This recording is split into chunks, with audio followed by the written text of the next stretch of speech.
Hi, everybody. My name is Hugo Bernier. I'm sorry, I'm laughing because I share my screen, and in front of my screen there's a giant water bottle, and I actually moved the water bottle out of the way so it wouldn't block your view. So that's how smart I am today.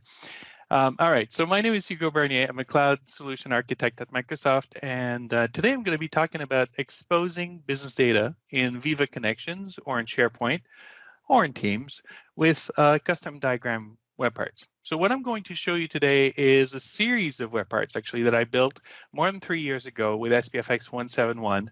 And then recently I decided, you know what, it would be fun to upgrade it to the latest version of SPFx and add some cool concepts like how to handle dynamic data connections so that when you click on a web part, it passes data to another, or that it reacts to a web part that is another web part that's selected. How to create full bleed web parts so that I could put these diagrams at the top of a page in the header and do giant diagrams and things like that. How to handle section color changes, and how would it work in Viva Connections. As well as, one thing that we'll talk about is people often forget that the content in their web part sometimes should be searchable.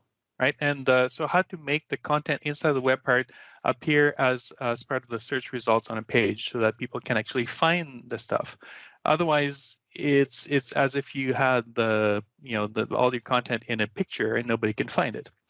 I didn't get to process the pull request to submit this web part because I decided at the very last minute that I was going to upgrade it to SPFx 113, but I will be doing that very shortly, post it in the SPFx repo. Until then, you can find it, the last version of this web part, these web parts, you can find them on my repo, which is listed here.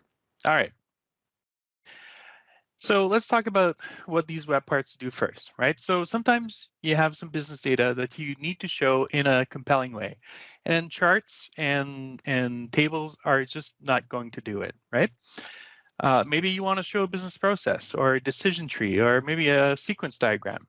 And for example, here, this is a sequence diagram that shows 4 different participants that that are doing stuff, right? And they interact with each other. But maybe I want to show a sequence diagram on a SharePoint site or a team or using Viva Connections instead of putting in boring documents describing that process. And since it's visual, you could take that diagram and overlay some data, make it more meaningful. For example, maybe I want to show how many items are waiting at a particular step in a process. Or maybe I want to select an item from a list and dynamically update the diagram based on the item I selected. Or maybe I want to select a point in the diagram and dynamically show related items or documents related to that step in the process. And that's exactly what this solution does. In fact, the diagram you're looking at here is generated directly from one of the web parts. So I actually took those are actually old videos of the old web part, but because I can't talk and chew gum or walk at the same time, I figured I'd display this while I'm talking about it. So the challenge with doing diagrams like this is that you can easily generate like SVG and use like D3 libraries, for example, to create diagrams. But the problem is people need to be able to create these diagrams easily. And so there's a few libraries out there that are available that allows people to just type text in a markdown-like syntax, and it will generate a diagram. So as you can see here, this is one of the web parts that I'm going to show you where I can actually control this. And what you see here at the bottom is a property control that we created for the PnP library, which is called the markdown property pane. And it allows you to do things like this. I want to show help in my property pane. I can do that easily without having to kind of render a whole bunch of controls. I can just create markdown. So I'll show you how to do that very shortly. There's another web part, and I know it's a little bit blurry, but again, I'll show you the real thing very shortly, that allows you to write flow diagrams. And again, what I'm doing with all these web parts is I'm always showing the syntax help behind the scene on how to write these diagrams. So the great thing about that is it allows a regular user, yeah, so it's using Mermaid, it's using Sequence, and another one that I'll show you shortly. And you know, one of the last one here is I think this one is the Mermaid diagram. Yeah, so Mermaid diagram allows me to actually create any kind of diagram that I want, really, and do it in a very compelling way. But let's not just show you boring screenshots. Let's actually show you the web part in action. All right.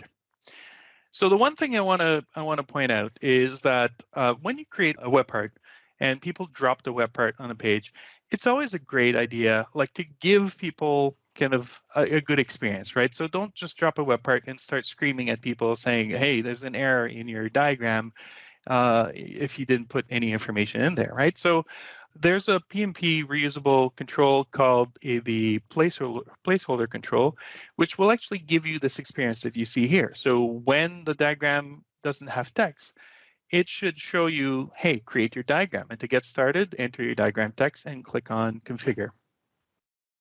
And doing that will automatically launch the diagram. Now let me go get some sample diagrams here.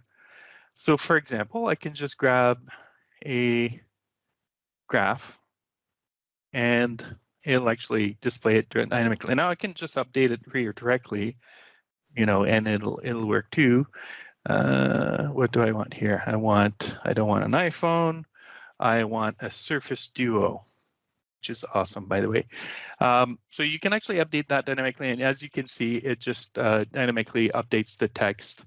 Of course, I added the ubiquitous web part title here, so gratuitous title here. But what I've also added is a few things. One of the things that you'll notice here in this diagram is that I'm actually using a custom syntax. And this is, by the way, this is the Monoco Editor. The Monoco Editor, I'll show you a bit later, is this thing that Visual Studio Code uses. And it's available as a web-based control that you can embed in your solutions. So I've actually created this, and it actually knows the syntax. So if I, for example, I'm trying to remember now, if I try to put a subgraph here, it'll actually create right away, it'll know that these two things go together, subgraph and end. I've actually, for each one of these libraries, I've actually created a control that will allow me to embed the custom syntax here. I can obviously do the full experience with kind of the autocomplete and all that stuff. So if I start typing subgraph again, and if I actually type properly, it'll actually make this a collapsible section as well. I'll skip that. The other thing that we've done here is that we're using themes, obviously, but the one new theme that I've added is the ability to actually grab the SharePoint theme. And by that, I can also do things like change the colors of the section, and the diagram will automatically update. It can't look better with the regular theme. Let's just do that. Forest, there you go. Let's go green. All right, so there's a whole bunch of diagrams that we can do here. So let's just grab another one here just to show you that I'm not cheating. So I can just kind of, you know, this is awesome. But let's talk about, actually, I was going to talk about the concept of data, information, and knowledge. So why don't I just use this tool to do that? Now, this is completely unscripted. So participant, maybe I shouldn't have done that. So you got data, you got information, and you got knowledge. What's the difference between these three? I can't even count today. So data is when you take zeros and ones, right? Let's say you record how often you put gasoline in your car, and that means nothing in itself, right? So data has no meaning.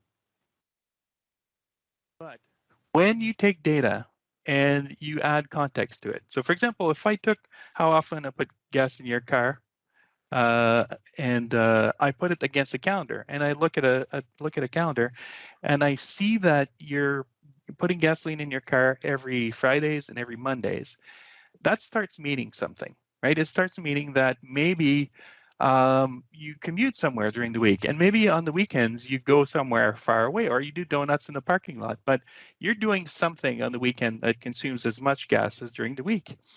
So, and I'm trying to type and multitask at the same time.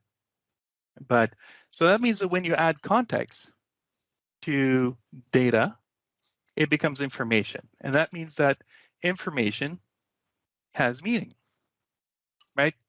And that's the important thing here, is that you can't just drop stuff in the middle of a page and hope that people will make sense of this. It's always a good idea to take that data and put it in context where it makes sense, where it's most useful to people.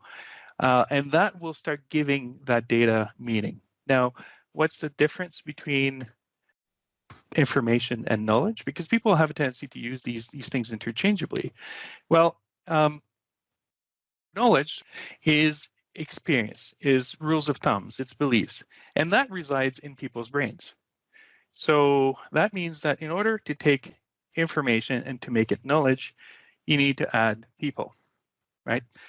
I could take everything I know, I could write everything down and about, let's say, SharePoint, and unfortunately, it will just become information again, because you then have to take that information and apply it for it to become your own knowledge. And why is that important? Well, we're not quite able to scan people's brains yet, but you know, understanding that the connection between taking data, putting it in context, and then making it easy for you to find the people that have more knowledge about that information is how you're going to kind of get the most value out of your data and your information.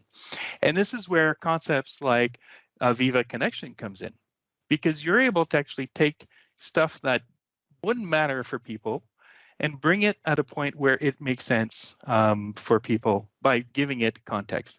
And then as much as possible, make it possible for people to click on that piece of information and go find the experts, the people that know about this. So now I got 5 more minutes. Let me show you some components here before we show to the code. So the first thing that I do, and I'll skip the other web parts, but the one thing that I'm doing is I'm using something called the Mermaid Library to do this. There's actually quite a few libraries. Mermaid is kind of a really cool library that allows you to do kind of all the diagrams that I was showing you before. You can do all these things and then more by just using simple text, and you can embed those in web parts, or again in Teams or Viva Connections. Really, really cool. My other web part actually uses the sequence diagram, which is actually the one that I use to generate the title of my slide. Uses the sequence diagram, and this one actually supports hand-drawn diagrams versus simple diagrams. It's a great way to communicate with your team. You put it on your team site, and you can actually share a process or something like that. Yes, actually, Mermaid is implemented in the Azure DevOps wikis as well. And then there's another one called flowcharts, which allows you to actually do advanced flowcharts. And that's what my 3 web parts do, is they really, because I may have mentioned this before, I am the world's laziest developer. Why would I go and rewrite code that someone else has written, and someone way smarter and way better looking that has built something that does something really cool like that, and it's already been tested? Why don't I just take the time to take that library, embed it inside of my solution, and make it work with like themes and accessibility and things like that? So the other thing that I've done, again, I've talked about Monoco Editor. I'm actually using the Monoco Editor library. Now, those of you who have tried to use Monaco Editor inside of an SPFx solution, I know Chris Kent did one solution that has it. It's not the easiest thing to do. So one of the things that I would love to know in the chat is this control that I created, which allows you to embed a Monaco Editor in a web part and allows you to create you can use the standard syntax, but you can actually create your own syntax as well, and your own syntax highlighter and auto completion. If you think that this is a control that would be useful to the community, please let me know, and I will submit it to the PnP reusable controls. I'll be watching for the chats in the window. I'm running out of time. All right, so let me just try to wrap this up and we'll skip the code for today. The other thing that we have that we're using here is the property pane markdown control. This is something that I built. Actually, I built this control when I built the last version of this web part, but this is something that you can use if you ever need to put instructions inside of your web parts. It's just really cool to do that kind of stuff. And again, the more guidance you can give your users in using some complicated things like that, the better it is. I wish I had some time to cover the code, but again, I need to wrap it up. I'm hearing the Oscar music playing me off stage. Thank you, everyone. I'll stick around if you have any questions. Thank you, David, for posting the links. And Patrick, I'll give it back to you to wrap it up. All right. Thank you, Hugo, for that.